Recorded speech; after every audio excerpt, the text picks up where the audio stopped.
Unit 1 Nature of the State. Structure. 1.0 Learning Outcome 1.1 Introduction. 1.2 Defining the State 1.3 Changing Perspectives on the Nature of the State 1.3.1 Liberal Perspective 1.3.2 Marxist Perspective 1.3.3 Neoliberal Perspective 1.4 Bringing the State Back in, the Contemporary Debate 1.5 Role of the State in the Globalization Era. 1.6 Conclusion. 1.7 Key Concepts 1.8 References and further reading 1.9 Activity 1.0 Learning Outcome. After reading this unit, you will be able to understand the concept and the nature of the state, discuss the different perspectives on the state, analyze the changing viewpoints on bringing the state back in debate, and examine the role of the state in the globalization context. 1.1 Introduction. State is a complex concept connoting wide range of parameters that attempt to define it. But, somehow, there's no consensus on any definition of the state. The theorists have not been unanimous about the state's nature, structure, functions, and behavior. Though the term state found an inclusion in the political vocabulary around as late as the 16th century, there have been oblique references to the very idea of state all through the evolution of human civilization. Be it codified laws, shared norms, kinship, chiefdom, political system, sovereign authority, or divine monarch. These terms have hinted at some or the other form of governance which came to be gradually defined as the state. The definition of the state has premised itself on divine, ethical, and legal notions in the course of its evolution. Many scholars feel that it is impossible to theorize any phenomenon, such as family, culture, law, religion, and ecology without a reference to the state. The state impacts on the lives of individuals in a way no other institution can do. This unit will examine the concept of the state and different perspectives from which to analyze the state as an evolving phenomenon. It will highlight the contemporary neoliberal perspective of the state against the backdrop of globalization besides touching upon the liberal, Marxist, and other pertinent viewpoints. As this is the first unit of this course, it will try to build a theoretical background for the subsequent 1 units where the discussions will center around the relationship of the state with public administration, market, civil society, and other non-state actors, as well as the allied issues and challenges. 1.2 Defining the state. The state has been considered as a problematic institution. The theorists are unable to decide when states first arose or what states actually are. The trajectory of the state involves a long and checkered journey, from tribal communities, city-states of Greece and Rome, feudal societies, absolutist sovereign states, to fascist states, communist states, and welfare states. Some define the state in terms of morality, while others see it as an instrument of exploitation. Some regard it simply as an aspect of society, still others as a synonym for government. The state has even been viewed as a unique and separate association, which stands apart from social institutions. There are also metaphysical and quasi-religious interpretations of the state. Some point toward the legitimacy of the state, while some to the character of power it enjoys. Yet, we must define the state in order to grapple with its so-called problematic. If politics is all about who gets what, when and how, then the state becomes the executive agency for the same. In simplistic terms, the state could be defined in terms of its most basic features of territoriality, population, government, and sovereignty. For a better comprehension, all these elements need to be analyzed in the present context of globalization. We will discuss these later in this section. The state may be defined as a system of relationship which defines the territory and membership of a community, regulates its internal affairs, conducts relations with other states, and provides it with identity and cohesion. It consists of institutions and processes which are extremely various and complex, presiding over different spheres of the community, which distribute different social goods according to different principles. Jordan, 1985. On the other hand, states may also be viewed more macroscopically as configuration of organizations and actions that influence the meaning and methods of policies for all groups and classes in society. The state to the statists is prescient, omnipotent, and even arbitrary, as in this perspective, the society is seen as non-resistant, inactive and submissive. See Chandok, 1995. Among the many questions which provoke debate on the state, avers Bob Jessup, 1990, is the state itself best defined by its legal form, its coercive capacities, its institutional composition and boundaries, its internal operations and modes of calculation, its declared aims, its functions for the broader society of its sovereign place in the international system. Is it a thing, a subject, a social relation, or simply a construct, which helps to orientate political action? Is statelessness a variable, and if no, what are its central dimensions? What is the relationship between state and civil society, the public and private, state power and micro-power relations? Can the state be studied on its own? Should it be studied as part of the political system, or can it only be understood, and if so, what are its sources and limits? Jessup feels that any general definition of the state would need to refer to the state discourse as well as state institution. Not all forms of macro-political organizations can be termed as state-like, nor can the state simply be equated with governments, law, bureaucracy, a coercive apparatus, or another political institution. The state indeed is a contentious concept in political theory, observes Neera Chandok, Op. Cit. As any inquiry into the state is value-laden. Political theorists have been preoccupied with conceptualizing a state, which could be capable of realizing conditions favorable to human nature, but no definition ever has been able to capture the state in its entirety. It is extremely difficult to define the state. David Easton has spoken about the futility of conceptualization of the state, as in his view, it just leads to needless debates and a kind of conceptual morass. In fact, Easton has claimed that scientific political theory requires clarity, and therefore it is better to abstain from using the term state altogether. In 1981, however, he did change his stance and commented that many of our thoughts that had been polished off a quarter of century ago have now risen from the grave to haunt us once again, cited from C.F. Hoffman, 1995. Nikos Poulantzas has described the state as an indecipherable mystery. John Hoffman, Ibid. Maintains that although Poulantzas argues that the state seeks to maintain the cohesion of a class-divided society, he does not tell us what the state actually is. The definition of the state is institutionalized political power, is circular, since what is political is never identified independently of the state. Poulantzas refers to the state as a material condensation of a relationship between classes, but insists that it is not reducible to these relationships. Nietzsche has described the state as the coldest of all cold monsters.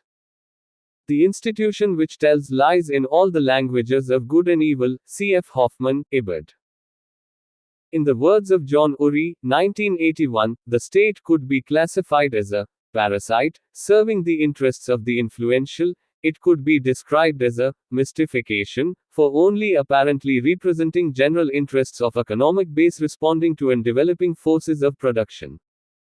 The state is an ideal collective capitalist, standing alongside capital and sustaining its pattern of accumulation. Some scholars like Nozick go on to contest the very need of the state. Nozick says that the fundamental question of political philosophy, one that precedes questions about how the state should be organized, is whether there should be any state at all. Why not have anarchy? It has been observed that since the anarchist theory, if tenable, undercuts the whole subject of political philosophy, it is appropriate to begin political philosophy with an examination of its major theoretical alternative. According to Nozick, in an anarchy, pressed by spontaneous groupings, mutual protection associations, division of labor, market pressures, economies of scale and rational self-interest, there arises something very much resembling a minimal state. Carlson, 2002. We will read more on Nozick's views in Unit 5 of this course. In the words of Christopher W. Morris, 1998, emphasis added, the state is characterized in terms of a number of interrelated features, namely, continuity in space and time. The state is a set of political organizations whose institutions endure over time. Transcendence. The state's institutions do not constitute it. They are its agents, political organization. These are institutions through which the state acts. Authority. The sovereign is the ultimate source of political authority in its territory. Allegiance. Citizens owe allegiance to the state and the state has a strong loyalty towards them. 3. Primarily, as we mentioned earlier, the state can be understood through an analysis of its basic features of territory, population, sovereignty, and government. This means that a state exists in a geographically identifiable territory within which there exists a population, many of whom could be classed as citizens. The modern state overawes all other powers within a given territory through its institutions of bureaucracy, judiciary, and military. Within the given territory, the state claims hegemony over all other groups and associations through its sovereign government. The state, thus, could be defined in terms of its monopoly of control over means of violence, territoriality, and sovereignty, constitutionality, impersonal power, public bureaucracy, authority, legitimacy, and citizenship. Pearson, 1996. A detailed discussion on territoriality and sovereignty as major features of the state in the backdrop of globalization will form a part of Unit 3 of this course. David Held et al. 1983, opined that in modern Western political thought, the idea of the state is often linked to the notion of an impersonal and privileged legal or constitutional order with the capability of administering and controlling a given territory. This notion found its earliest expression in ancient Rome, but it did not become a major object of concern until the early development of European state system from 16th century onwards. We will be reading more on the evolution of the state again in Unit 3. Max Weber, who is generally known for his ideal construction of bureaucracy, actually gave a systematic theory of state too. He attributed specific characteristics such as territoriality, violence, and legitimacy to describe states. For him, bureaucratic form of organization was the defining element of modern state. He tried to create an ideal type of state that was essentially a bureaucratic state.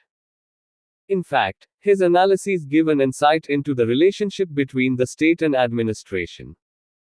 Weber's analysis, as has been observed, assumes the existence of a strong, autonomous, and formally rational state, whose form varies from nation to nation. The functions of the state would be performed through an accountable bureaucracy, but the reality of democratic control of bureaucracies is always problematic. For whole societies, only the market can provide an adequate mechanism for their rational coordination. However, both bureaucracy and markets merely express the power structure of society, a structure with no moral justification but one which formal rationality clothes with legitimacy. Lowe, 1991. David Held, 1989, points out that Max Weber drew extensively from Marxist writings, albeit critically.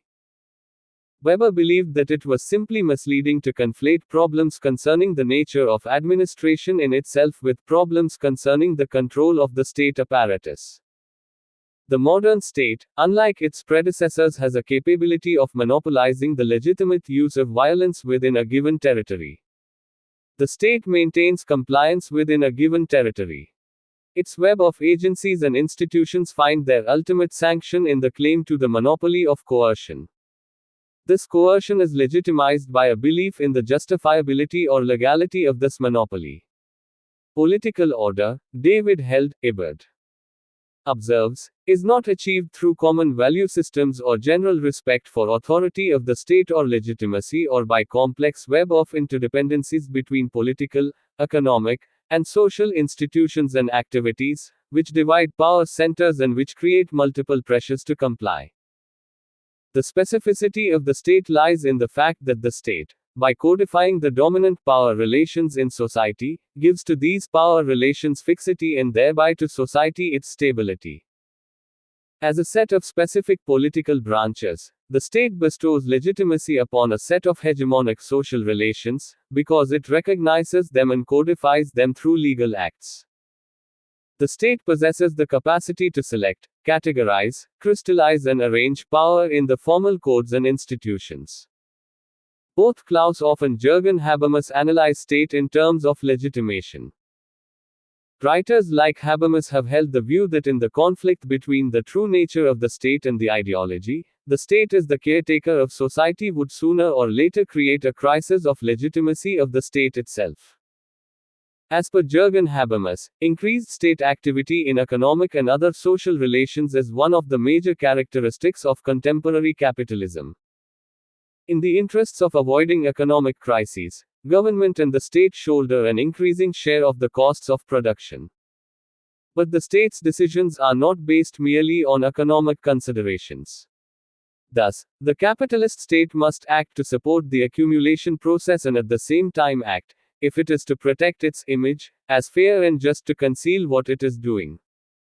If mass loyalty, compliance to laws, rules, etc., is threatened, tendency towards a legitimation crisis is established, cf. Held, et al., op. Cit. For the legitimacy of the government depends on how they exercise the power of the state and what ends do they promote. The question of legitimacy is connected with the nature of soft states. See Gunnar Myrdal, Asian Drama, An Inquiry into Poverty of Nations, 1968, that are unwilling to coerce people in order to implement declared policy goals such as collecting taxes, punishing evaders etc. And also the hard states, which coerce the people to comply with the policy directives, e.g., military dictatorship. In reality, every state is a mix of the two extremes. The state's claim to monopolize legitimate force, as has been observed, is one with its claim to the sweeping authority, and such a claim is not credible. It is a claim that no force may justifiably be employed by someone if it is not accepted or authorized by the state. Morris, 1998. However, specific ends and rules regulate the monopoly of force. The idea of legitimacy is important with regard to the government as the state seeks its own legitimation in terms of common interests of a community. The modern state, as per Poulantzas, engages more in ideological and symbolic legitimation. For instance, flag hoisting on Independence Day, Republic Day parade in countries like India are exercises in symbolism. Another feature that is linked with the concept of the state is sovereignty, both internal as well as external. Many feel that different types of state can be differentiated according to the locus of sovereignty, be it monarchy, aristocracy, or democracy. Sovereignty is that power which is used to remove conflict. It is the defining characteristic of the state. See David Held, 1989, op. Cit. Sovereignty for Rousseau is inalienable and indivisible but is vested in the body politic. He differentiated the sovereignty of people from that of governments. Sovereignty is held in abeyance when the government is in power, with legislature being supreme. In fact, early liberals such as Hobbes, Locke, and Rousseau have extensively written on the nature of the sovereign, that is bound, and the nature of sovereignty that could be unlimited. In order to further comprehend the sovereign nature of the state, we will discuss their views in some detail later in our next section. From the 16th century, states in Europe came to take for granted that their survival depended on absolute control over a bounded, territorial space. Sovereignty was imagined as the unifying soul, inscribed on the landscape and population within the state's territory, which was protected and extended by a centralized military and economy under the control of the absolutist sovereign, whether crown or parliament. Opello and Rousseau, 1999. Unit 3 will deal with the nature of feudal and absolutist states in detail. As the modern state came to be more highly developed, the problematic of instituting sovereignty shifted. Sovereignty came to be seen as residing in the population of a territory and not in the ruler. This popular sovereignty positioned the sovereign as protector of a separate private sphere consisting of the market economy and sphere of private conscience. In terms of popular sovereignty, the state was conceived as a creation of pre-existent people either as its useful property or as its expression. Several writers like Jean Bodin in the 16th century and Thomas Hobbes in the 17th century have argued that the sovereignty of the state had no limit in principle and no need for justification outside itself. The state was not confined to administering traditional laws but could create new laws. Hobbes sets clear limits to the operation of the principle of sovereignty, stating that there are many areas with which the state should not be concerned. This question of the limits of the new sovereign power was taken up by Locke, Montesquieu, and Kant. What was emphasized was that the state was only one association amongst many to which individuals belong in a civil society and that it did not have an exclusive claim over them. Gradually, certain things like freedom and happiness became indispensable to individual autonomy and governments were withheld from infringing them. Gamble, 1981.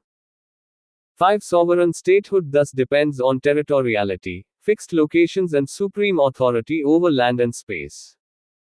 But the pivotal role of the state in globalizing capitalism has at the same time threatened this very characteristic of sovereignty. If we look at the developments in the post-1970 period, it becomes clear that the traditional meaning of sovereignty vis-a-vis territoriality has undergone a change. Since the 1970s, the International Monetary Fund, IMF, the World Bank and the World Trade Organization, WTO, have enforced more authoritative measures on the monetary and fiscal policies of less developed member countries. The Structural Adjustment Program has forced these countries into reforms and deepened their dependency on globalizing corporations. Farazman, 2002. David Held et al. Op. Cit. Observe that it is more cogent to view political communities sociologically as overlapping networks of interaction rather than geographically as bounded territorial totalities. The difficulties of coming to a judgment about the modern state are compounded when one examines it in relation to the system of nation-state and the interconnections of the world economy. It has been pointed out that the notion of nation-state that emerged with the struggle against feudal and despotic monarchies is fast disappearing. The process of globalization has brought with it new issues and challenges for the notion of sovereignty. Globalization is an ideology coming from the center of the system that asserts, there is today an international community that is independent of nation states, and the nation states, have lost the autonomy to define their national policies, having no alternative but to follow the rules and constraints imposed naturally by global markets. Bresser Pereira and Carlos, 2003. Unit 3 of this course will further discuss this aspect. Some scholars believe that there is a real crisis of nation-state. Sudipta Kaviraj, 1995, in the context of India, observes that there could be a crisis of nation-state. The central contradiction of the history of Indian national state seems to be between the logic of economic development and logic of political identities. Economic change through centralizing state and the homogenizing market, powerful bureaucracy, massive managerial and professional middle class understands the advantages of large entities like the commodities and labor market. But the very processes produce exclusion, resentment and hostility in those who cannot partake the benefits of these processes. It marks a crisis in the life of the Indian nation-state. But, as pointed out by John Donne, 1995, all power is relational. If there is any crisis of nation-state, then it stems from various threats to human security rather than anything else. The assumption that the emergence of global civil society and increasing levels of interstate interactions have eroded sovereignty is not quite correct. Closer international cooperation among states is in itself an exercise of state sovereignty. Concerted action does not necessarily weaken states. Rather, it can strengthen them by creating more stable international interactions. Moreover, globalization without effective and robust multilateralism is bound to lead to crisis because markets are neither inherently stable nor equitable. Thus, Nation states clearly drive the entire framework for global interaction. In brief, globalization does not reduce the role of the nation state but redefines its functions. Bertucci and Alberti, 2003. In fact, globalization makes nation states more strategic. A purely market or a fully state coordinated economy has never existed in history. Bresser Pereira and Carlos, op. Cit. 6. The growth of the state, points out Nils Carlson, op. Cit. Is one of the most remarkable features of the 20th century. In all Western democracies, the state has become bigger and bigger, both in relative and absolute terms. Typically, these modern states, the so-called welfare states, are characterized by various types of distributional systems, regulations, and high levels of public expenditure. In some of these countries, public sector expenditure amounts to over half of the gross national product, and taxes sometimes take over half of the incomes generated in the society. Even some of the individual's most private spheres have become penetrated by the state. These societies have become more and more politicized. We have to thus examine the nature of state in the present globalization context. In the parlance of public administration, the executive arm of the state would mean the organizations constituting the system of governmental institutions. Over here, public administration is conceived as the key output linkage of the state towards civil society. Pierre, 1995. The different perspectives to the study of the state could form the basis for analyzing the state. The deluge of viewpoints on the state is, however, unable to capture the vast canvas of its nature and scope. The empirical evidence on the working of state apparatus nevertheless defies the influence of any single predominant perspective. Let us now discuss some of these viewpoints. 1.3 Changing PERSPECIVES on the nature of state. The idea of modern state, sovereign internally and externally, with supreme jurisdiction over its territorial space, was the subject matter of normative political theory till it was eclipsed by the rise of behavioralism. See Mukherjee and Ramaswamy, 1999. As per Neera Chandhok, op. Cit. The aspirations of behavioralist political scientists held sway all through the early 19th century. They believed that politics should comply with the norms of an objective, value-free, and accurate science. This resulted in the exclusion of all those concepts, which could not be accommodated. The major casualty was the concept of state. The social upheavals and the political unrest in the late 1960s in many capitalist countries, the disenchantment with the nationalist project in the Third World, dismay over the political excesses of the post-colonial era, and the denunciation of the excesses of Stalinism brought the state back into political theory. Around the late 1960s, political theory resurrected the concept of the state and endowed it with a theoretical prominence and an empirical identity that it had not enjoyed since the early decades of the century. The study of the state has been looked at from various perspectives that gauge it in terms of parameters of individualism, egalitarianism, and universalism. In fact, the plethora of viewpoints to study the state conflates its defining features even further. Each perspective describes the state differently. So much so that convergence points are difficult to determine and a holistic picture of the contemporary state remains blurred. The three perspectives that have prominently defined the nature of state are liberal, Marxist, and neoliberal. Units 4 and 5 of this course discuss them in detail. Over here, we will simply gloss over the varied viewpoints. 1.3.1 Liberal perspective. Different thinkers have described the evolution of state in their political theory through the lens of liberal perspective. Their perspectives have been based on their analyses of the state of nature that has depicted human beings in a different light, compelling them to look for a surveillance system in the form of an individual or group of individuals in order to protect their life, property, and self-interest.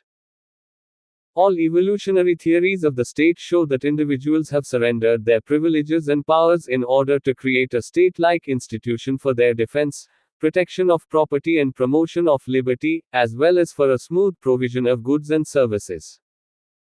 Liberalism developed as a distinctive form of ideology that accepted the state only insofar as it could be justified by a rational discourse appealing to universal standards of human nature and justice.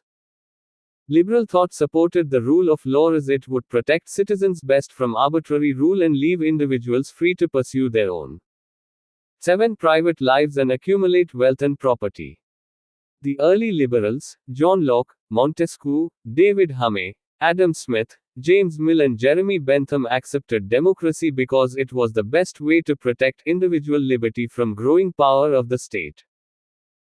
Liberals first believed that the right to vote and to hold office would be restricted to those individuals who owned a certain amount of property, but 19th century liberals such as John Stuart Mill and Alexis de Tocqueville expanded the definitions of equality, freedom and democracy, Opello and Rousseau, op. Cit. The new classical liberals such as Wilfredo Pareto, Max Weber, Emile Durkheim, Ludwig von Mises and F. Hayek also advocated a drastic reduction in the role of the state to that of maintaining a free market in goods and labor. However, these thinkers, for instance, Pareto divested the market mechanisms of most of the moral advantages that the earlier liberals had talked about. The utility of the market lay in its being a less corruptible and more neutral mechanism than democracy for revealing individual preferences and achieving the optimal degree of satisfaction. Bellamy, 1993. The Austrian school, von Mises and Hayek, insisted on the analytical priority of macroeconomic theory and denied its validity, questioning all governmental attempts to interfere in the economy. Max Weber's perspective on the state, about which we have read earlier on in this unit, was in consonance with the Austrian school. The liberals, towards the end of 20th century, tried to combine the liberal values of liberty and equality with a concern for social justice, keeping in view the requirements of efficiency. John Rawls and Robert Nozick wrote on these lines.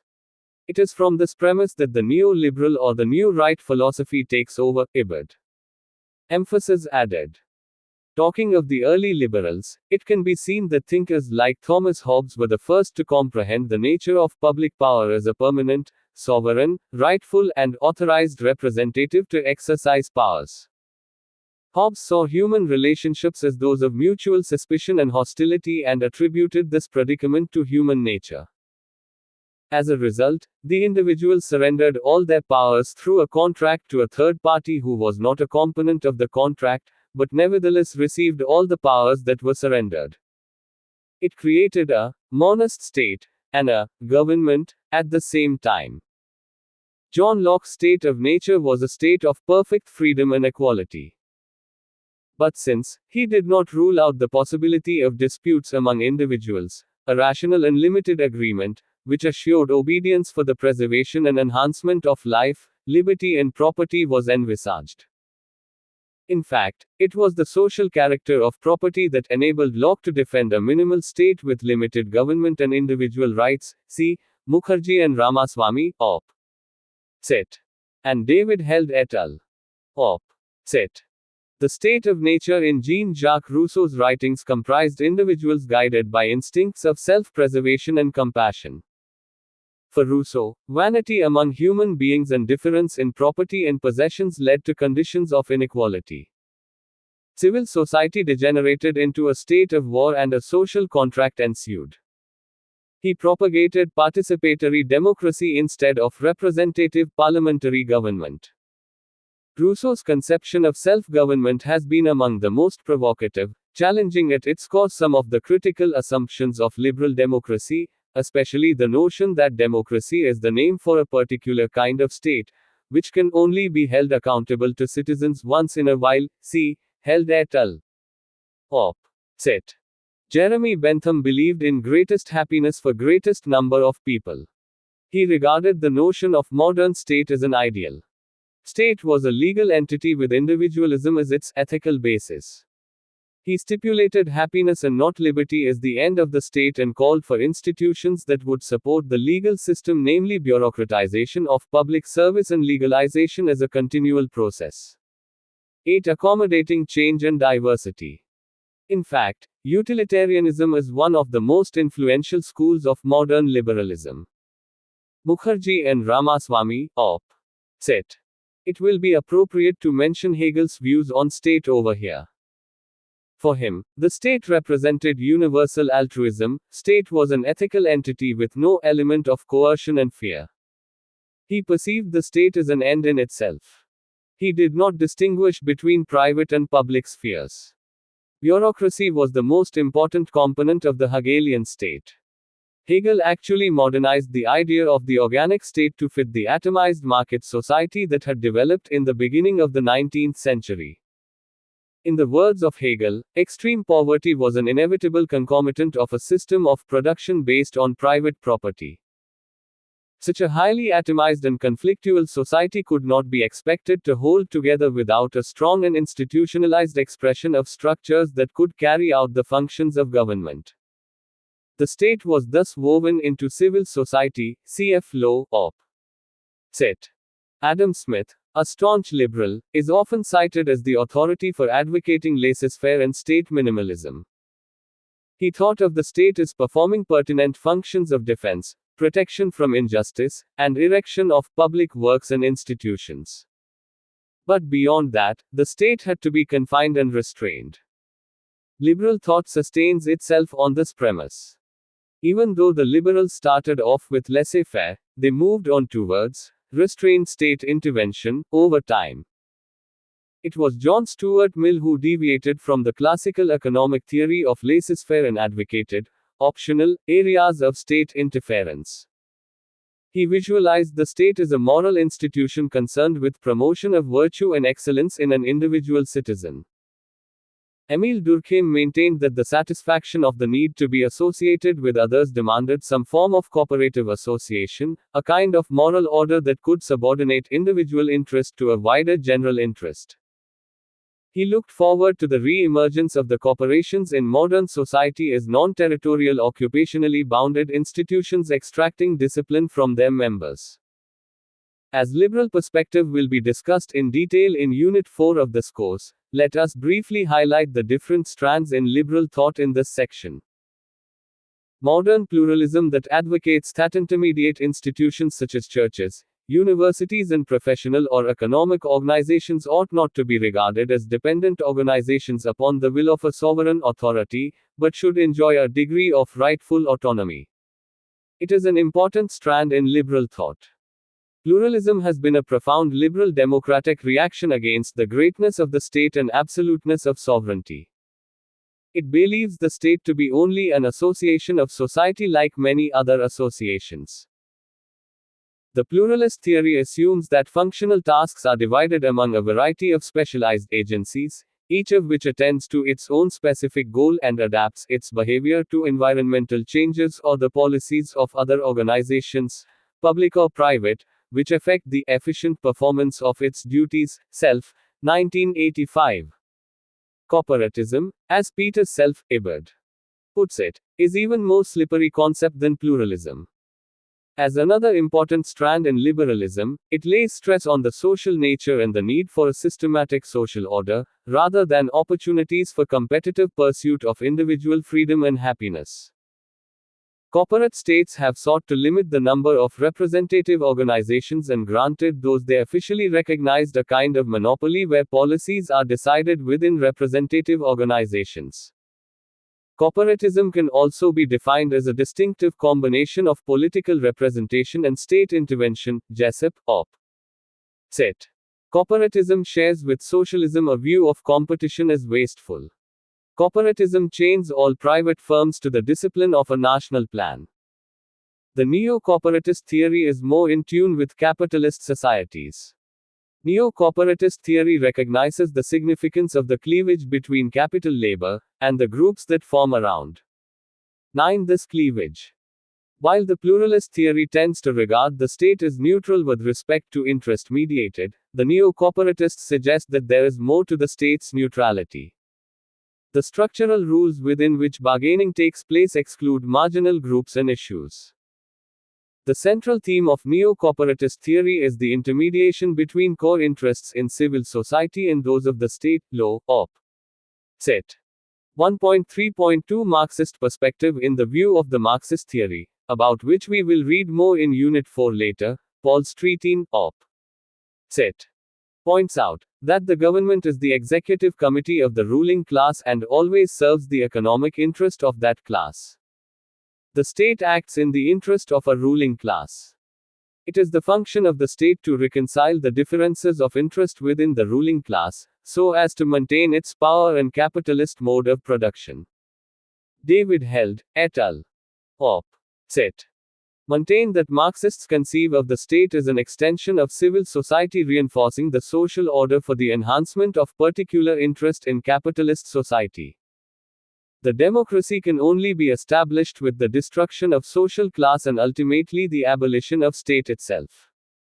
Marx originally treated the modern state as a parasite institution that played no essential role in the economy. The state and state power was discussed as epiphenomena of the system of property relations and the resulting economic class struggles. State, in the Marxist perspective, has been treated as a set of institutions and no general assumptions are made about its class character. Joseph, Op. Cit. There are two strands in Marx's account of the relation between classes and the state. David Held, 1989, Op. Cit. observes that the first strand stresses the fact that the state generally and bureaucratic institutions in particular, may take a variety of forms and constitute a source of power which need not be directly linked to the interests or be under the unambiguous control of the dominant class. By this account, the state retains a degree of power independent of the class. Its institutional forms and operational dynamics cannot be inferred directly from the configuration of class forces. They are relatively autonomous. This position has been propagated by Marxists such as Nikos Poulantzas, Klaus Hoff and Theudas Korsipol. The second position in Marx, observes David Held, is the predominant position in his writings, which is that the state and its bureaucracy are class instruments that emerged to coordinate a divided society in the interest of the ruling class. Marx could never reconcile these two positions. Ralph Miliband later argued that in order to be politically effective, the state must be able to separate itself routinely from the ruling class factions. He wanted to assess the class and the state on the one hand and the state and the society on the other. Nikos Poulantzas rejected Miliband's approach, which he considered as subjectivist. He argued that state is the unifying element in capitalism.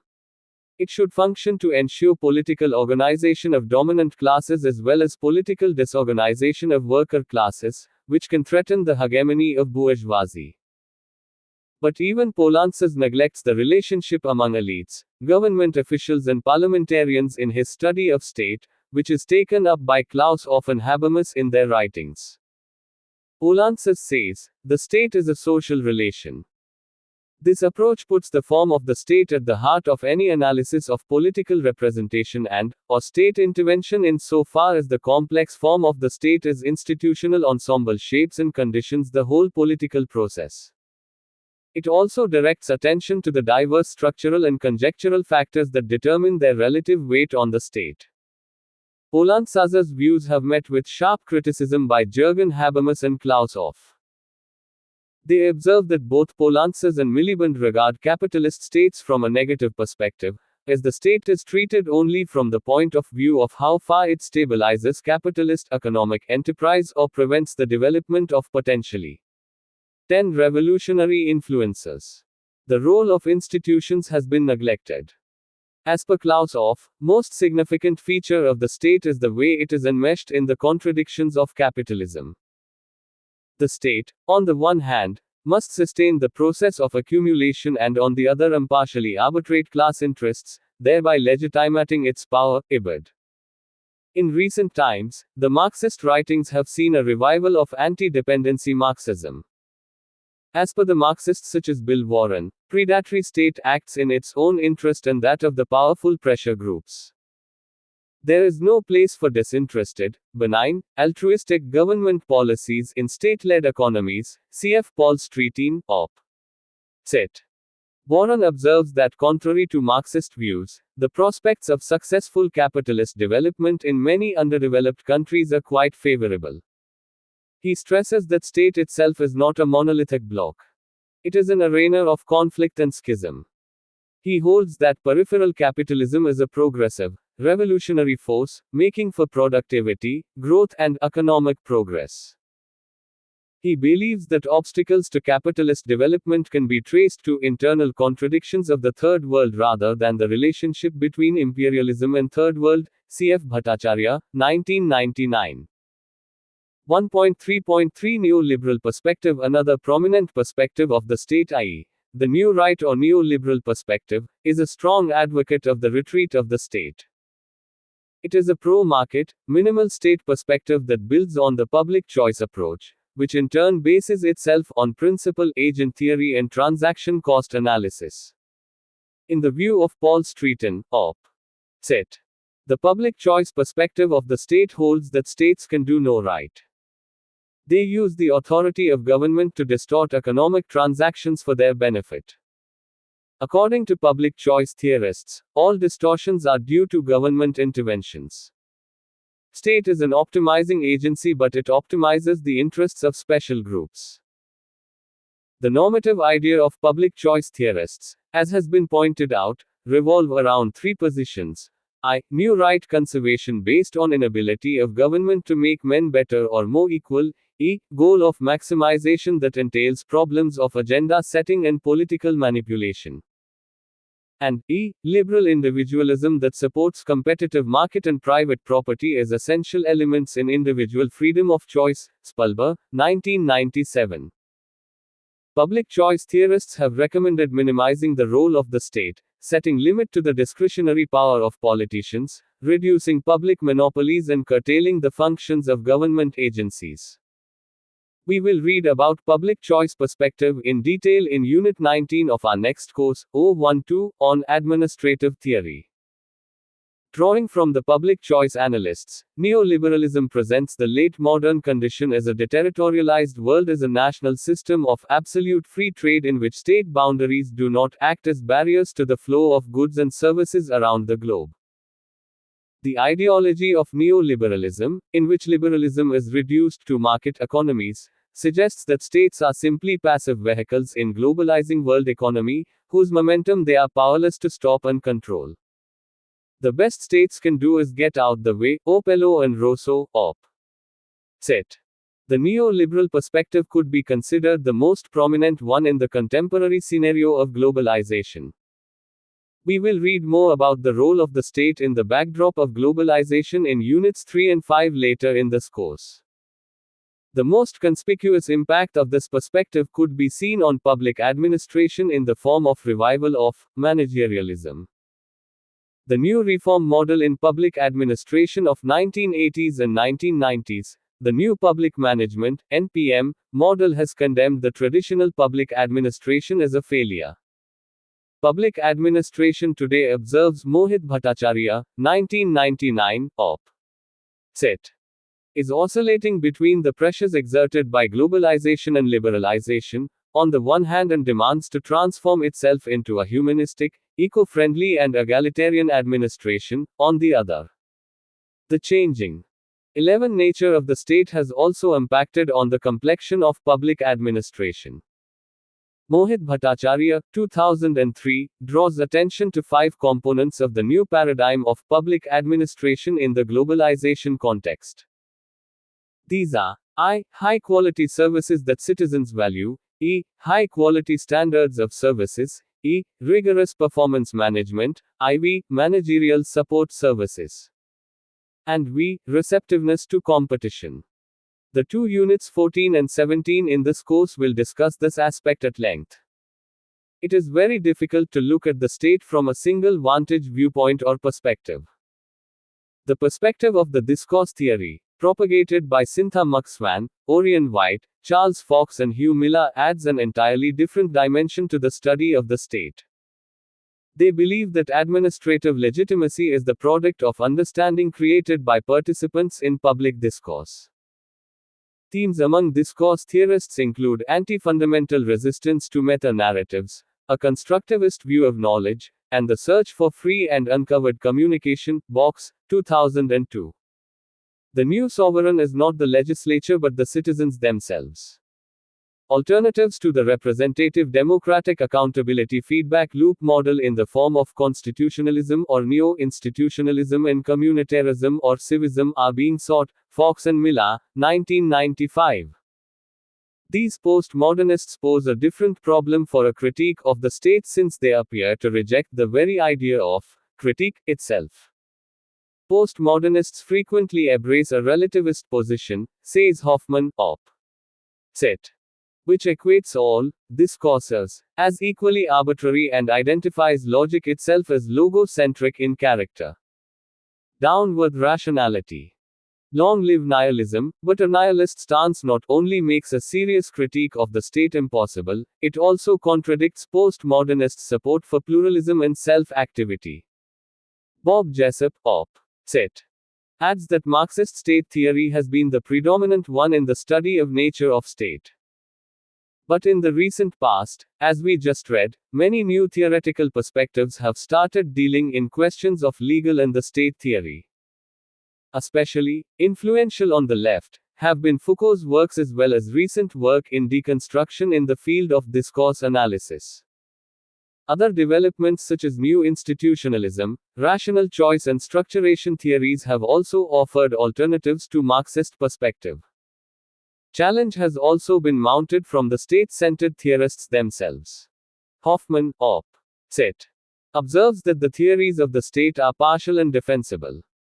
A theory of capitalist state would be adequate to the extent that the theory is based on the specific characteristics of capitalist social formations. The state is not viewed functionally, as automatically developing its form or changing its policy in response to the needs of the capitalist system. Mohit Bhattacharya, 1999, op. Cit. Avers that the theorists of the state have never been unanimous about the state's functions and behavior in actual practice. He observes that the assumption of an autonomous state and a benign elite as a champion of modernization and development has never been examined. The statist perspective to development has been responsible for it. If the nature of the state itself is in most instances the root of poverty, inequality and injustice in the third world, then this needs to be seriously examined and exposed. Neera Chandhok, op. Cit. Adds that a meaningful state theory needs to negotiate not only the kind of state that exists but also the kind of state that should exist. One of the most severe deficiencies of existing theories of the state, observes David Held, op. Cit. Is their tendency to concentrate on group bargaining within a nation-state pluralism, or on the citizens and their relation to the state, liberal democracy, or between classes, economy and state in capitalist country, Marxism. It is important to relate the state to the context of international conditions and pressures. Mohit Bhattacharya, 1999, op. Cit. Feels that Peter Self's modern theories of government in which he weaves the pluralist, corporatist and bureaucratic perspectives at one place is a fresh insight into the changing integrative role of the state. 12. Thus, the perspectives on the state either keep it at the periphery or totally bring it at the heart of political and socio-economic system. At times, optional areas of interference are granted to the state, but mostly it is best kept out of the way, even wished away or hoped that it would wither away. The state is the predator, necessary evil, provider of goods and services, facilitator, catalyst, and so on. The contemporary neoliberal perspective has earmarked a minimal role for the state. But this viewpoint holds little value for the developing countries. In the context of the Third World, where majority of the population is poor, deprived and disadvantaged, the state cannot be rolled back as it is needed for the functions of defense, security, welfare, infrastructure development, social justice and economic growth. Empirical evidence, as we will see later in this unit as well as the subsequent units of this course, calls for a renewed emphasis on bringing the state back in the globalization scenario. Before going into the role of the state in the globalization era, we must ascertain why and how can the state be brought back in. 1.4 Bringing the state back in, the contemporary debate. In order to understand if the state could be brought back in, we must recapitulate the evolution of the state under three major paradigms that could be categorized as Mark I, Mark II, and Mark III. Bhattacharya, 1999, op. Cit. The Mark I paradigm is the low state paradigm which ruled the roost between the 1860s-1930s under the liberal perspective. Right from the Industrial Revolution onwards, laissez-faire state was adopted, and this stayed put till the 1930s. Even the Marxist viewpoint talked of low state approach, although for different reasons. I.e., state would form an interim law and order support system till the dictatorship of the proletariat precipitates its withering away. The Mark II paradigm, or the high state paradigm, has been prominent between 1930s and 1970s. It got a boost with the Keynesian macroeconomics.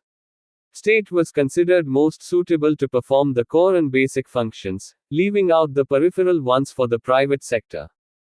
Economic recession followed by World War II brought the attention back to the state. But this paradigm was replaced by the Mark III paradigm, again a low state paradigm under the impact of the neoliberal perspective. With the fall of statism in East European countries, this new viewpoint got a fresh impetus. Thatcherism and Reaganism type of governance pushed the state into the very basic functional role of security, law and order maintenance, and protection of weaker sections. As mentioned earlier, theoretical basis of this paradigm was drawn from the public choice approach. This Mark III paradigm, which finds a clear resonance in World Bank reports, has become a permanent fixture in the backdrop of globalization. This stage is also marked by a disciplinary collapse, when the state-supporting ideologies are supposed to be crumbling. End of ideology. Daniel Bell, and all paradigms of political analysis are on the brink. End of history. Francis Fukuyama.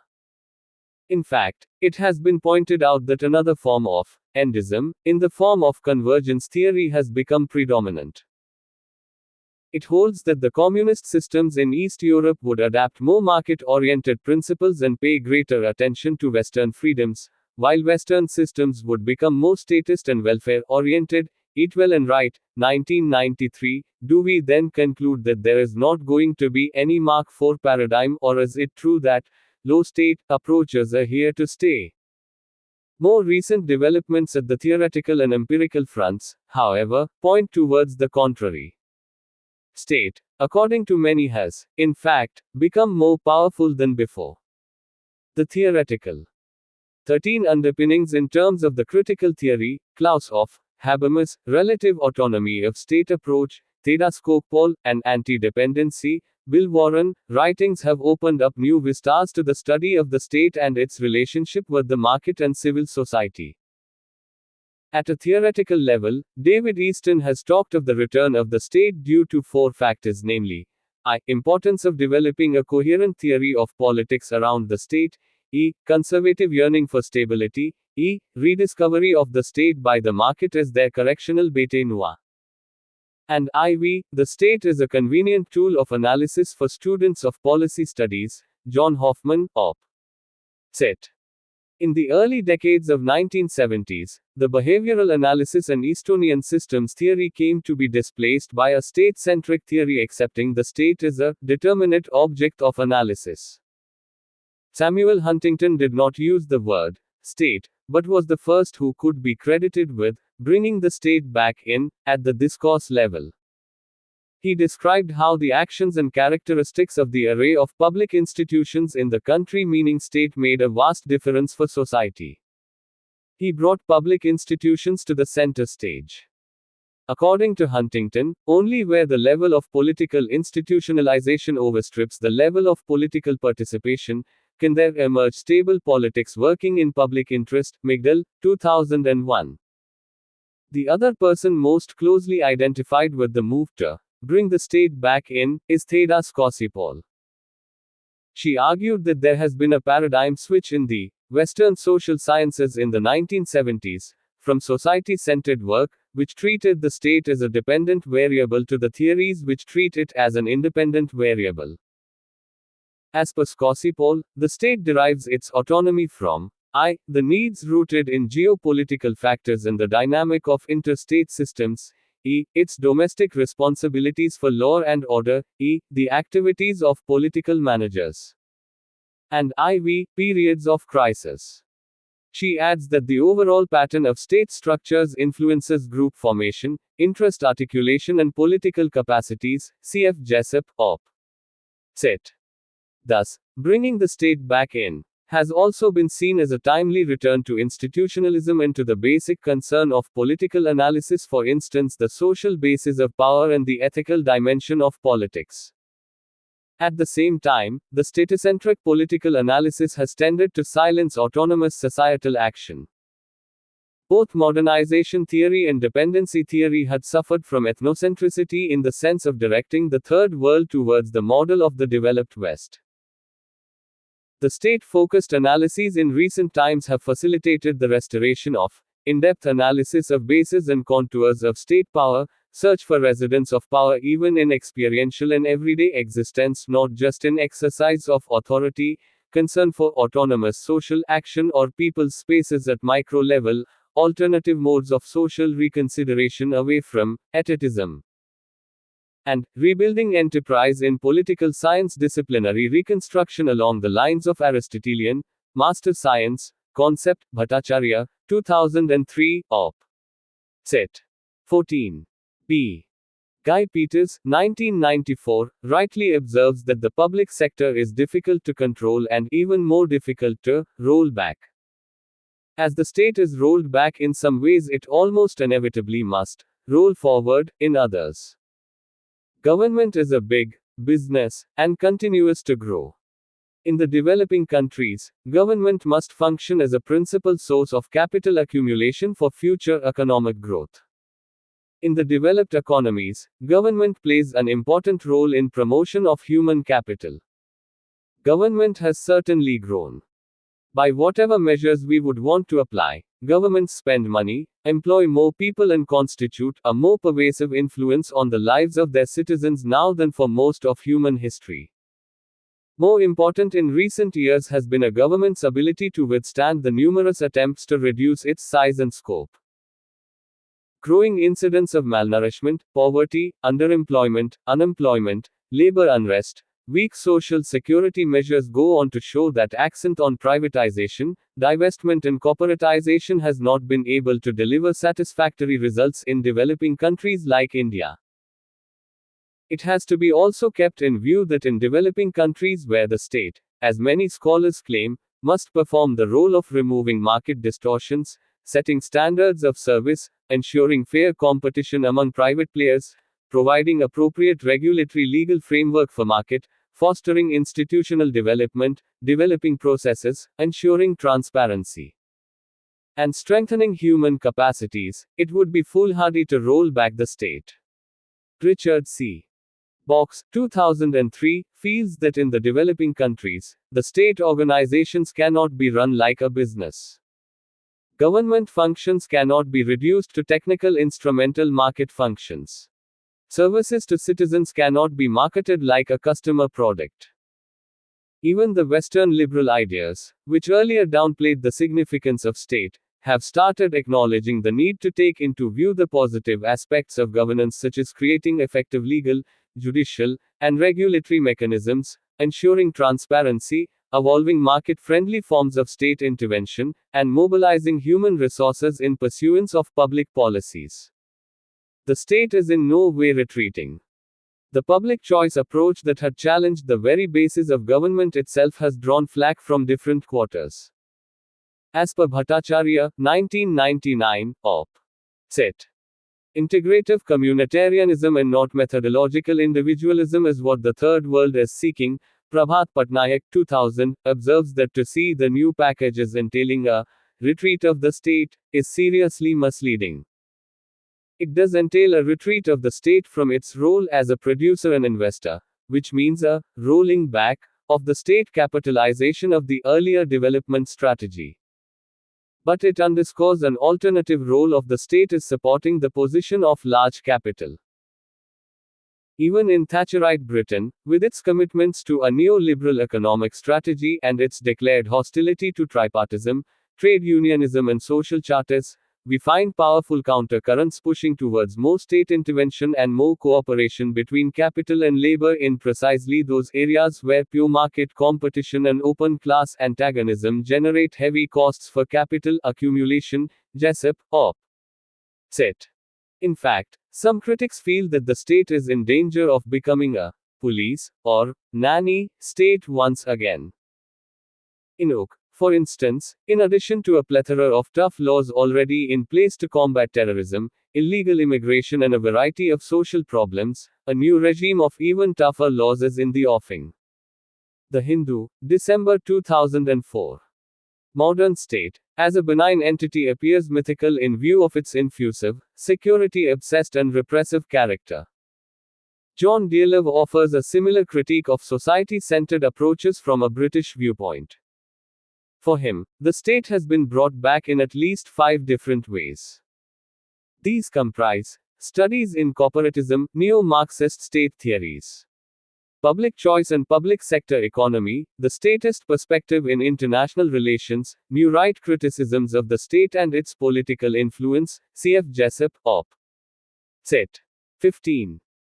It has been observed that the heated debate in Western developed democracies concerning the rising level of public expenditure, growing size of government, and its involvement in the daily lives of people has generated what has been called a welfare backlash argument. Bhattacharya, 1999, op. Cit. A UNDP report, 1997, has observed that the shrinking state in many parts of the region has contributed to worrying trends in human development, including high rates of poverty, rapidly growing economic and social irregularity to socioeconomic fragmentation, deterioration in public health and public education, and worrying trends in culture and long-term health of environment. A recent report of International Labour Organization says that Millennium Development Goals have not been met, as unemployment has reached a record high and job growth is disappointing. The Hindu, September 13, 2005. In the Indian context, the state has never shown any signs of receding. In the view of Rajni Kothari, there have been 3 critical shifts in the structure of the relationship between power and society in the modern age. First, there emerged a territorial center in each major juridical political entity around which identities were built, with which political affiliations were structured. Second, the new state center became the authoritative core of the emergent political form everywhere, namely the nation, defining both the internal and its external boundaries. Third, as the state center began to extend towards the peripheries and the lives of the people in its attempt to deal with economic and social affairs and to manage diverse forms of conflict, there emerged the phenomenon of mass society with its inherent tendency towards homogenization and standardization. In turn, this led to continuing expansion in the functions of the state and paved the way for its increasingly managerial and bureaucratic as well as mercantilist and welfare orientations. A trend that, as we have seen in this unit, is now being witnessed around the globe. Reinforcing these 3 basic tendencies of centralization, of nationalization, and of straitjacketing of social differentiations into a mass society has been the external role of the national state. This has forced the state to close ranks and insist that its various constituents fall in line, to become the only legitimate spokesperson of each nation in a world of nations, and with this aim in mind to build itself up into a national security apparatus in order to defend the integrity of its borders, its economy, and its culture. Ibid. We will read about the nature of Indian state in detail in Unit 7 of this course. It is not possible, as has been pointed out, to transform labor and financial markets into pure commodities that would obey the iron law of supply and demand. In the 1930s itself, John Keynes, Carl Polanyi, and Harold Innis had brought out the benefits of state intervention. We can, in the contemporary context, still learn a few lessons from their analyses. They maintained that markets were not only incapable of being self-organizing, but did not move from equilibrium point to equilibrium point. Boyer and Ritchie, op. Cit. Keynes' great economic insight was to understand that injecting more money into the private economy, investing in public infrastructures, and restoring the confidence of investors and consumers are a few means available to governments to correct malfunctioning of a market economy. Polanyi addressed the question: can societies be ruled exclusively by markets along with principles of supply and demand? He believed that delivery of goods is possible in typical products by the market and not in basic elements of economic life, labor, land, and money. According to Harold Innis, narrowly based competitive strategies push countries to adopt beggar thy neighbor policies, and without adequate institutional protection, frontier economies would become storm centers to the modern international economy, IBID. State would always have to make appropriate interventions to protect and guard against the negatives of marketization. It has to be multifunctional. Samir Amin talks of two alternatives. One, either we accept the subordination to the demands of world's structural adjustment, or two, build a polycentric world through reciprocal. 16 Adjustment, Bhattacharya, 2003, op. Cit. Countries like Korea have solid employment, insurance, public works, social security, livelihood protection schemes for creating a base for competitive and knowledge-based economy. This kind of infrastructure base is more adaptive to the trends in globalization. China has shown a remarkable dual progress. On the one hand, it has adopted free market principles and policies such as privatization. On the other, it continues to hold on to its concept of community development, social farming, and small-scale industries. It needs to be remembered that rolling back of the state in the Third World has not stemmed from any internal compulsions and problems. It is something that has been imposed on it by the structural adjustment program of the Bretton Woods institutions. We therefore have to look for an administrative paradigm that serves the purpose of the developing countries rather than international corporations.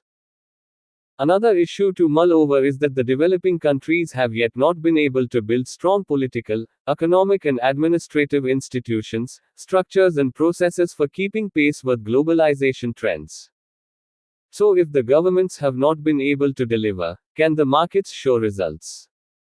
The query becomes pertinent, given the fact that the institutional base framework remains just the same in these countries. What about the bureaucratic setup in private enterprises? The bureaupathologies have a tendency of creeping in everywhere. Thus, rolling back the state is a misplaced strategy in the context of Third World, as the market-based state is not conducive for developing countries where fairness, equity, and justice are the parameters for efficient delivery of goods and services.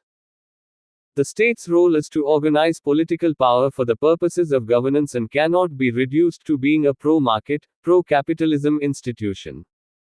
In the regulation perspective, the welfare state is of fundamental importance in maintaining social solidarity. It provides the institutional glue without which preservation of national identity is impossible. Boyer and Drecke, op. Cit. A participatory democratic political system with transparency and accountability supported by rule of law and efficient administrative institutions is required both for sustainable development and for dealing positively with globalization forces. We must ascertain the capacity of the state to deliver in the right earnest, instead of exaggerating its potential. The grand rhetoric of states, and the expectations about state capabilities, says Joel S. Migdal, op. Cit. Have obscured the failures of public institutions and policies. By setting the bar so high in terms of what the state should and could properly demand of people, scholars have succeeded in making the disparity between state goals and state accomplishments even sharper. Actually, the issue is not about either state or market. The issue is not of substitution of one with the other. Both are important and must positively collaborate. Paul Streeton, op. Cit. has pointed out that issue is not to have the state off our backs and let there be markets. The real issue is to have a strong state with an expanded agenda, differently conceived and implemented.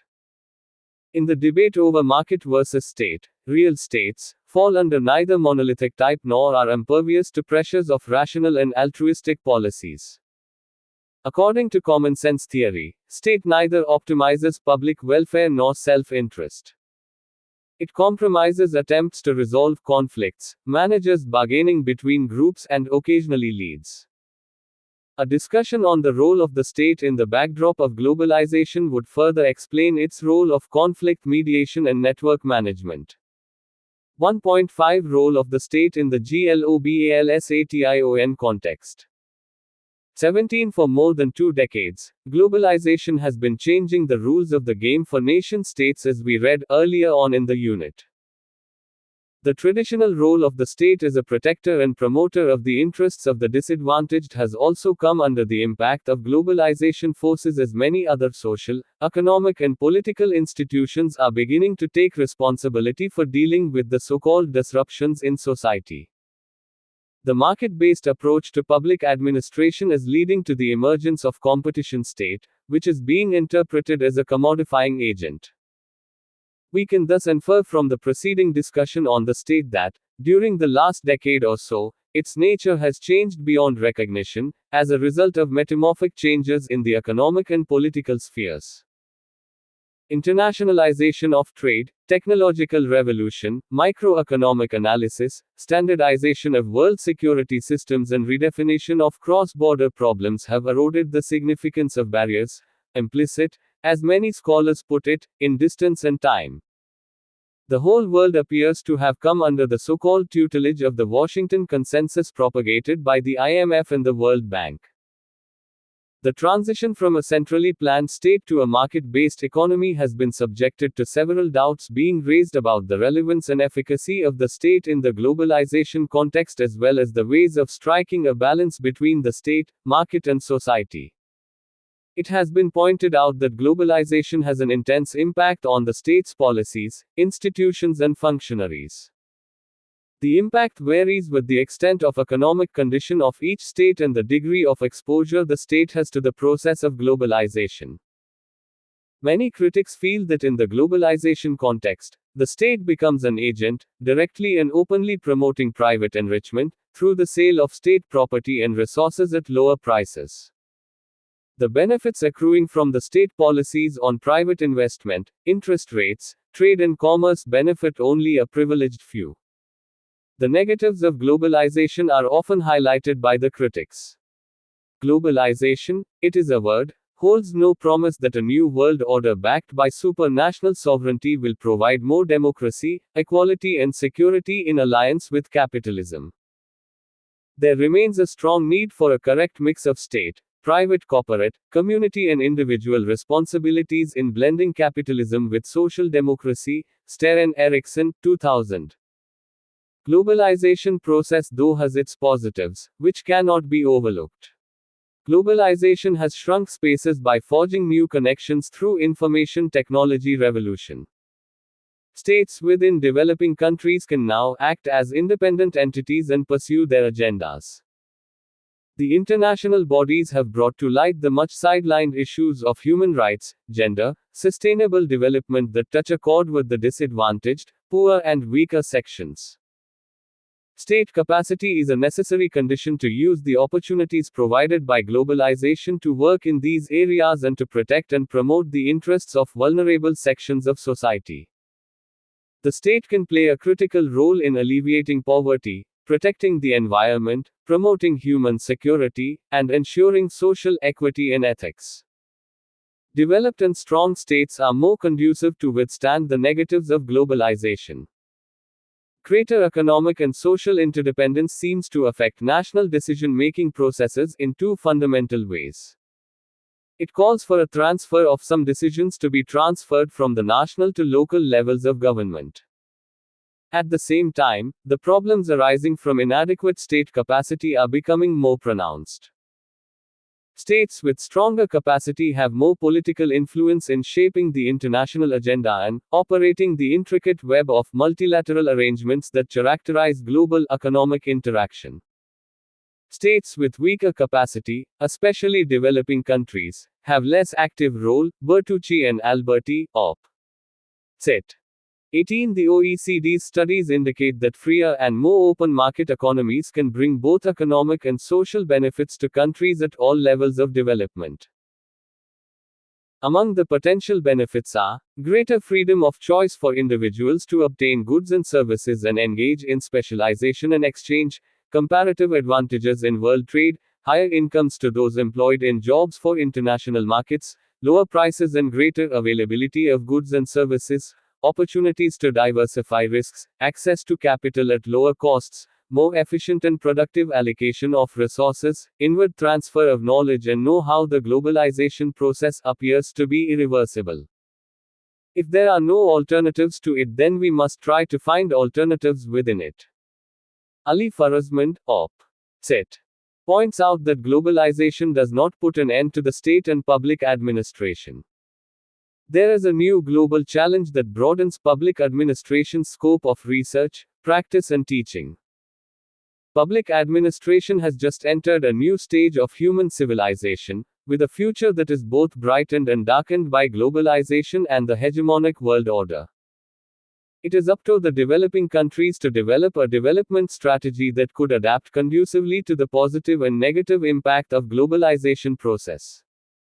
It has to be seen how well the state reinvents itself to fit into the new scenario.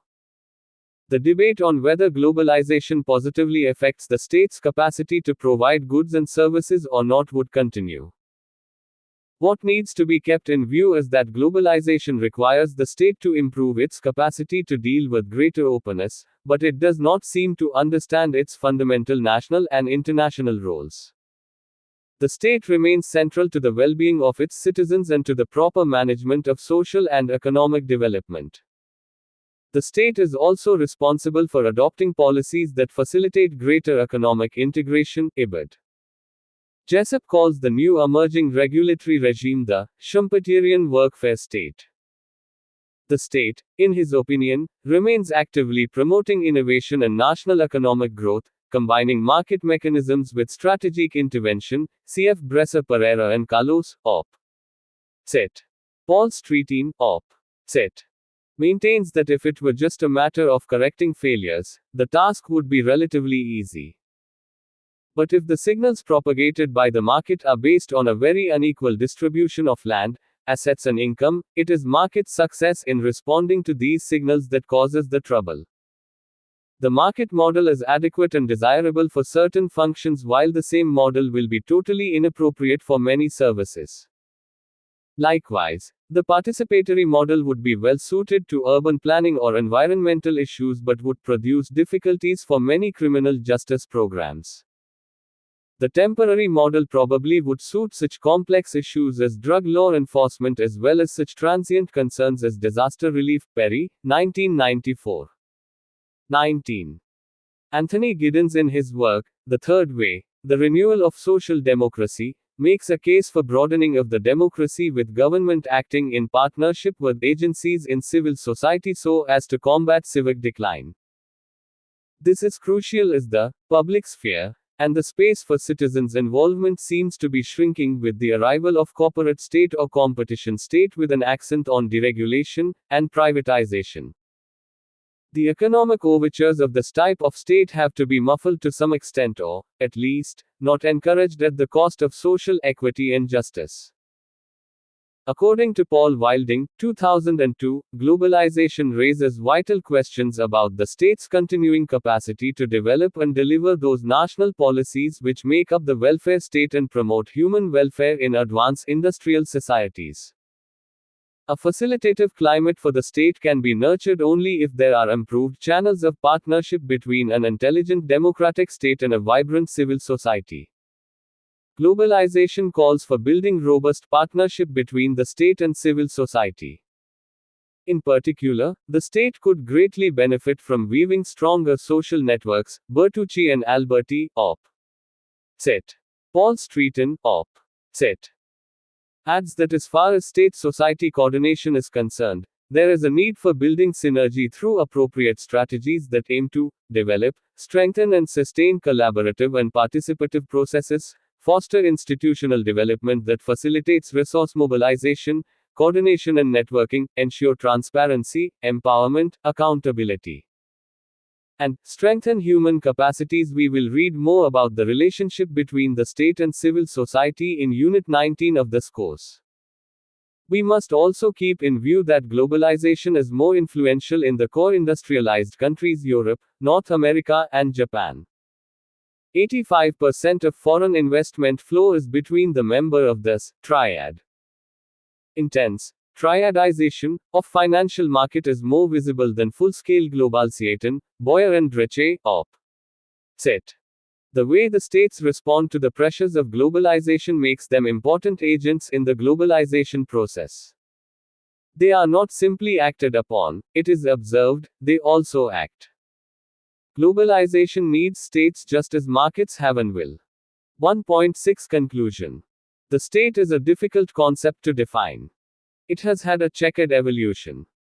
The different perspectives on the state bring out its need, relevance, and constraints. The neoliberal perspective in particular talks of rolling back the state and letting the markets take over. The experiences of developing countries show that keeping the state at periphery is a misplaced strategy. What is needed is a correct mix of state, markets, and non-state actors. By way of conclusion, we could ponder over the fact that the so-called retreating of state in many countries of the Third World has not mainly been an outcome of state failure of policies and goals, but rolling back of the state seems to be a global compulsion. Structural adjustment loans are being given by the World Bank on the condition that recipients liberalize, privatize, decentralize, and deregulate. State is in no way retreating in these countries but has only taken on a new role of facilitating these. The Washington Consensus, observes Deepak Nair, 2002, although has lost some of its luster as development experience during the 1990s has belied expectations. Its prescriptions are now subjected to questions. Changes in thinking mirror changes in reality. The study of state has to look into the nature of state which, as pointed out by many scholars, is enmeshed into the political and cultural institutions of society, caste, class, and institutions, formal as well as informal. It needs to be seen as in what way the state shapes them and in what way they are shaped by the state. Governments that seek to participate in and benefit from a world becoming more integrated and interdependent must reinvent their structures and processes to become more professional, digital, technologically proficient, deregulated, honest, and transparent. 20 As the globalization process unfolds, a larger state may seem to be more resilient and less vulnerable, as has been observed, to disintegration and disruption. The state would now have to analyze the ramifications of the globalization onslaught. It would have to build necessary physical infrastructure, legal framework, and governance processes that are favorable to foreign capital and technology influx. The state would have to create an environment that is able to encourage the involvement of regional organizations in distribution of benefits and management of human rights. The subsequent units in this course will take up these pertinent issues in detail. In fact, as Ali Farazmand, op. Cit. observes, ironically, capitalism needs a strong state and stable environment to prosper. It demands order and social control. Globalization has not brought about the end of the state and its bureaucracy, nor will it result in a decline of the state in the future. The territorial state as a socio-political identity will continue to exist, as it has till now. 1.7 Key Concepts. Anarchy. The term conjures up images of chaos, but it is actually derived from the Greek word meaning, no ruler. Anarchists believe that human beings are by nature cooperative and benevolent. They believe that if the state is abolished and economy and society decentralized, societies would function without conflict, disorder, and inequality. Anarchists have helped pioneer cooperatives and libertarian communities, some of which were based upon the principle of equal exchange between private commodity producers, others upon cooperative production, while still others on self-sufficiency. Anarchism has immensely appealed to peasant communities in Europe. It is considered as a seedbed for socialist ideas. Andrew Gamble, 1981, An Introduction to Modern Social and Political Thought, Macmillan, London. Behavioralism. The behavioralist movement tried to organize research in political science on model of natural sciences. It emphasized on a science of politics, giving a new orientation to research and theory-building exercises within the discipline. Behavioralism rejected political theory as merely chronological and intellectual history of ideas. It was believed to have no practical relevance in understanding political reality. Behavioralists used inductivist approach to research and remained prominent till the 1960s. The behavioralists' tendency to measure that could be easily measured rather than what was theoretically important was rejected by the post-behavioralists in the 1970s. Subrata Mukherjee and Sushila Ramaswamy, 1999, History of Political Thought, Plato to Marx, Prentice Hall, New Delhi. Bete Noir. Person or thing one particularly dislikes. Corporatism. It can be defined as a system of interest representation in which the constituent units are organized into a limited number of singular, compulsory, non-competitive, hierarchically ordered and functionally differentiated categories, recognized or licensed, if not created, by the state, and granted a deliberate representational monopoly within their respective categories in exchange for observing certain controls on their selection of leaders and articulation of demands and supports. 21. Nicholas Lowe, 1991, Planning, Politics and the State, Political Foundations of Planning Thought, Unwin Hyman, London.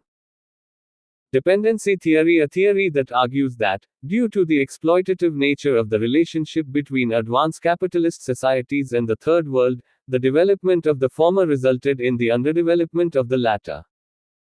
Developing countries are kept in a position of dependency and underdevelopment due to existing economic and institutional power structures sustained by leading Western nations. W. Indiana. Edu. I. Glossary. W. Style. Coventry. AC. UK. CBS. Discourse analysis. Discourse analysis allows affirmation of, and may, when properly theorized, induce improvements in tendencies already existing in public administration.